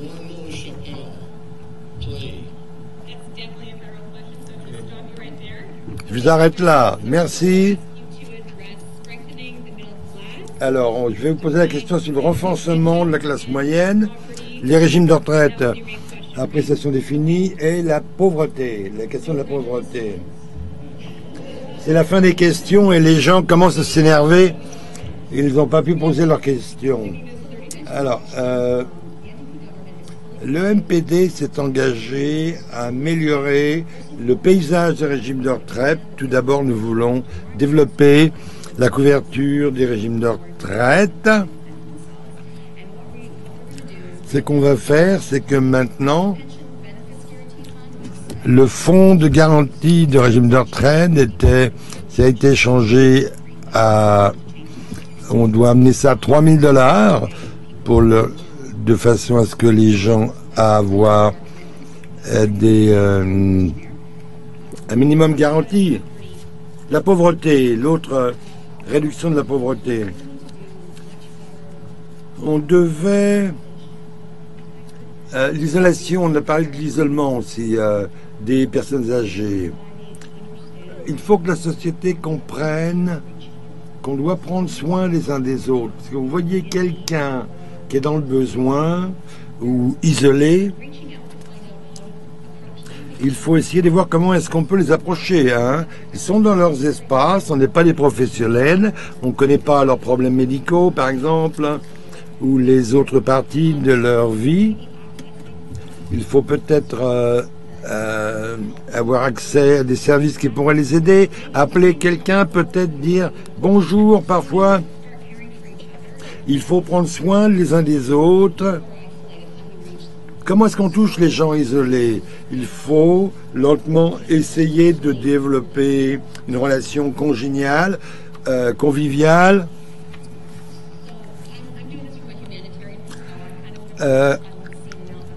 J'essaie de parler de questions humanitaires. J'essaierai de connaître la personne et à partir de là, si vous développez cette relation, il faut commencer à parler. Ah, voilà, Il y a de l'aide ici et là, mais si c'est une question de santé mentale, une question de toxicomanie, d'addiction, de dépendance, en tant qu'MPD, on veut créer plus de soutien au logement, de façon à ce que les gens ne soient pas laissés seuls et laissés dans leur situation de crise. Bon, le soutien au logement, c'est très important. Il faut que les gens aient le soutien et qu'ils puissent vivre dans une maison. On veut aussi construire plus de logements abordables et des unités de location. Il faut augmenter. Nous avons dévoué dans notre plateforme consacrée, on veut recruter plus de travailleurs sociaux de façon à offrir ce soutien au logement. De façon à ce que quand vous voyez quelqu'un qui a besoin de l'aide, on puisse faire quelque chose. On veut créer du soutien au logement et ainsi de suite pour que les gens puissent avoir du soutien et de façon à ce que les gens ne finissent pas dans une prison, sur le trottoir ou dans un service d'urgence. Merci pour les questions de cet après-midi. Ça a été fantastique d'être là ici avec vous. Je dirais que j'ai entendu parler le mot S, les seniors, personnes âgées, mais le mot C, plutôt parler du mot communauté. Le mot communauté.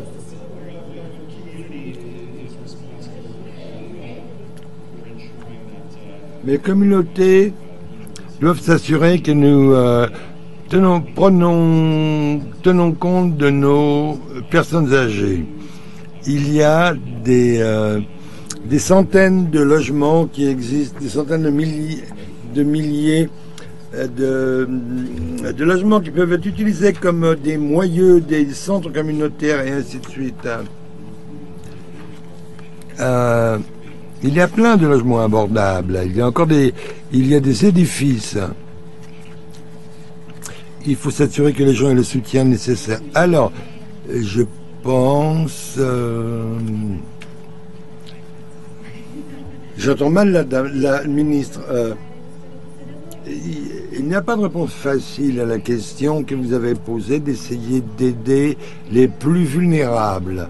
Parce que les plus vulnérables sont les moins susceptibles de savoir de quel soutien ils ont besoin. Sur la question des retraites, je veux dire que le budget a augmenté le TGBF. L'Ontario est la seule province au Canada.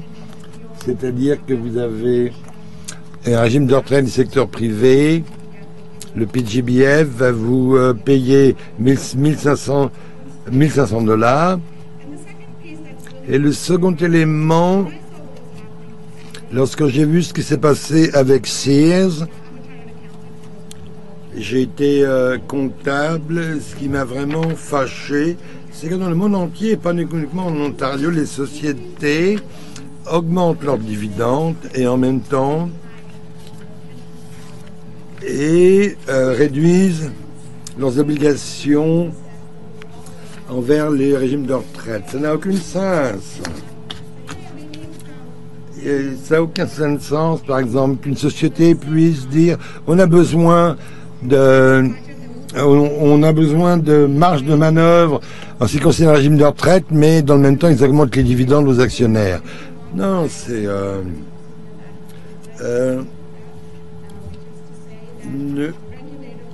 les réglementateurs vont maintenant aura la capacité de surveiller une société qui a dit « Ah, je ne vais pas pouvoir régler mes régimes de retraite. » Et qu'est-ce qui se passe? Il faut peu voir ce qui se passe du côté des dividendes. C'est une petite étape, mais ça ne va pas suffisamment loin, mais c'est un début. Alors, merci. On a dépassé notre temps. Si on va sauter les remarques de clôture. Merci encore à la ministre, M. Armstrong et Mme Smith. Et je vais rendre la parole à Martha et Simon. Et Simon.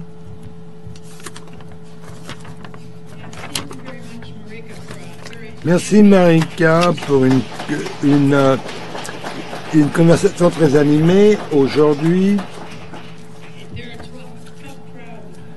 Une foule difficile, hein. Merci à nos invités, la ministre et les députés Todd Smith et Armstrong, Theresa Armstrong. Merci beaucoup pour votre participation. Bien sûr, je veux vous remercier pour partager les préoccupations sur les personnes aînées. J'aimerais remercier nos auditoires à Toronto, à Ottawa et à Thunder Bay et ici à Toronto et le reste de l'Ontario. Il y a d'autres personnes. Quand j'ai mentionné au début de cet événement, c'est juste le début, hein. Les étapes à venir, c'est à vous de jouer. Vous êtes les voix vibrantes. Qu'est-ce qu'on va dire et faire? C'est à vous de décider avec un peu d'espoir. Lorsqu'un candidat va venir frapper à votre porte, ça dépend. Mais si vous vivez dans la ville, à la ville, ils vont frapper à la porte. Il faut avoir des questions pour les candidats. Et quand vous participez à des réunions pour tous les candidats, ayez des questions. Posez ces questions parce qu'on va entendre les réponses. On veut ces réponses et on veut que ces réponses deviennent de réalité. Alors, on essaie de faciliter les choses. Allez sur le site web voixvibrante.ca pour obtenir l'information et les outils pour que la question de la santé pour les aînés, l'action contre l'abus contre les personnes aînées, le revenu de retraite garantie et les collectivités amies des aînés, que ça devienne des priorités. When you're going to consult the website vibrantvoice.ca, make sure you register to receive the courier, since Vibrant Voice will send you regular update. Use available tools to have real debates with candidates, neighbors, friends and family on issues that we talk about today. En tant qu'éducateur et d'employé de la fonction publique fédérale, et ainsi de suite, membres des retraités fédéraux, de ERO, et ils ont dévoué leur carrière pour faire de l'Ontario et le Canada la province et le pays qu'ils sont aujourd'hui. Durant la retraite, nos membres continuent à contribuer au bien-être de leur famille et de leur communauté. The goal of our participation in Vibrant Voice during this electoral campaign is to continue to contribute to the success and the dynamic of community in our province. Together, the organization, the Retired Teachers of Ontario and the federal retirees make sure that the political stakes, the most important for our members, for the seniors, for family, are in the first line, not only for the electoral campaign, but for the next Ontario government, whichever is the political orientation. Et avec ça, en remerciant la ministre Damerla, les députés Smith et Armstrong et Marika pour la conversation d'aujourd'hui, we want to thank you to be part of this discussion in Toronto and through the province. Thank you. Merci à toutes et à tous.